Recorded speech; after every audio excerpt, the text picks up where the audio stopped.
Bus ప్రమాదానికి driver నిర్లక్ష్యమే కారణమన్నారు వైద్య ఆరోగ్య శాఖ మంత్రి లక్ష్మారెడ్డి. విజయవాడ ఆసుపత్రిలో చికిత్స పొందుతున్న మెడికోలను మంత్రి పరామర్శించారు.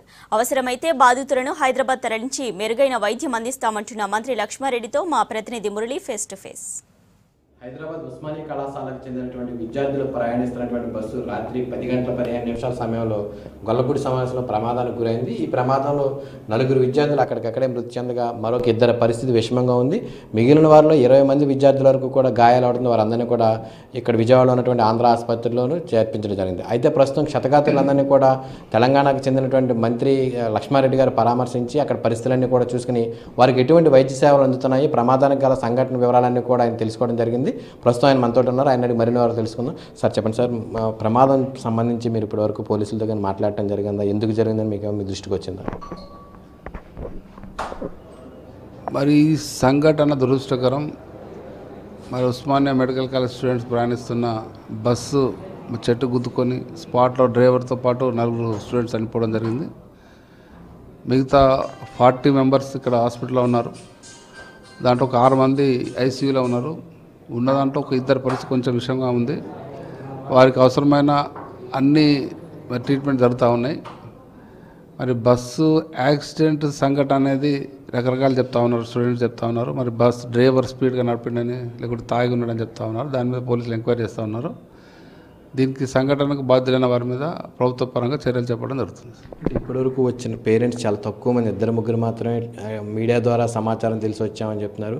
ఉస్మానియా కళాశాలకు చెందినటువంటి నుంచి ఎటువంటి సమాచారం రాలేదు. విద్యార్థులు ప్రయాణిస్తున్న బస్సులో సంబంధిత సిబ్బంది కూడా ఎవరు లేరని చెప్పి ఆరోపిస్తున్నారు. ఇదేమన్నా మీకు వచ్చిందా? అంటే నైట్ ఈ సంఘటన జరిగింది 11 గంటల ప్రాంతంలో. అప్పటి నుంచే మా ఉస్మానియా సూపరింటెండెంట్ కావచ్చు, తర్వాత మన ప్రిన్సిపల్ కానీ డిఎంఏ కానీ వాళ్ళందరూ అలర్ట్ అయ్యి రెగ్యులర్ వాళ్ళందరూ పేరెంట్స్తో మాట్లాడుతూ ఉన్నారు. అందరికీ విషయం తెలిసింది, అందరూ వస్తూ ఉన్నారు.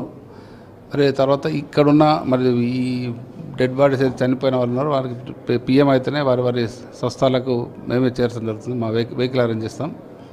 మిగతా ఇక్కడ ట్రీట్మెంట్ అయిన తర్వాత వీళ్ళందరూ కూడా మరి వాళ్ళకి ట్రాన్స్పోర్ట్గా అరేంజ్ చేసి హైదరాబాద్కు వాళ్ళ స్వస్థలాలకు పంపిస్తుంది. అంటే విద్యార్థులకు సంబంధించి బస్సులో అంటే పీఈటీ కానీ లేదా కళాశాలకు సంబంధించి సిబ్బంది లేరని అంటున్నారు. ఇది వాస్తవేనా?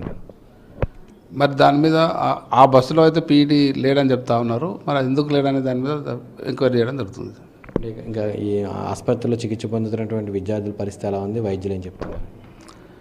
ఇక్కడ వైద్యులతో మాట్లాడడం జరిగింది. ఒక 2కి ఆల్రెడీ సర్జరీ అయింది, ఐసీయూలో ఉన్నారు. ఒకరి పరిస్థితి కొంచెం విషమంగా ఉందని చెప్తా ఉన్నారు. మరి వారికి ఇక్కడ సరిపోను ఏదైతే ట్రీట్మెంట్ అవసరం ఉందో అందరూ స్పెషలిస్ట్ ఇక్కడ ఉన్నారు, మంచిగా చూస్తూ ఉన్నారు. ట్రీట్మెంట్ చనిపోయిన విద్యార్థులకు ప్రభుత్వం నుంచి ఎటువంటి సహాయం ఆలోచిస్తూ ఉన్నాం. మరి ముఖ్యమంత్రి గారితో మాట్లాడి ప్రభుత్వం మాట్లాడి వారికి ఏ రకమైన సహకారం చేయగలుగుతాం అనేది తప్పకుండా వారికి సహకారం అందిస్తుంది. Thank you sir. ఇది మొత్తం మీద ఇక్కడ ఉన్నటువంటి విద్యార్థులకు సంబంధించిన వైద్య సదుపాయాలు అన్నింటిలో కూడా తెలుసుకున్నానని చెప్తున్నారు. అవసరం అయితే కనుక ఇంకా మెరుగైన చికిత్స అవసరం అయితే కనుక వారిని ప్రత్యేక వాహనాల్లో హైదరాబాద్ తరలిస్తామని, అదేవిధంగా చనిపోయిన విద్యార్థులకు పిఎం అయిన తర్వాత వారి తల్లిదండ్రులకు అప్పగించి వారి స్వస్థలాలకు ప్రత్యేక వాహనాలు చేరుస్తామని చెప్పి ఇక్కడ అవసరమైన సహాయక చర్యలన్నీ కూడా దగ్గరుండే పర్యవేక్షిస్తానని ప్రభుత్వం అన్ని ఏర్పాట్లు చేస్తుందని చెప్పేసి మంత్రి లక్ష్మారెడ్డి గారు తెలుపుతున్నారు. కెమెరామెన్ సునీల్తో మురళి, V6 న్యూస్, విజయవాడ.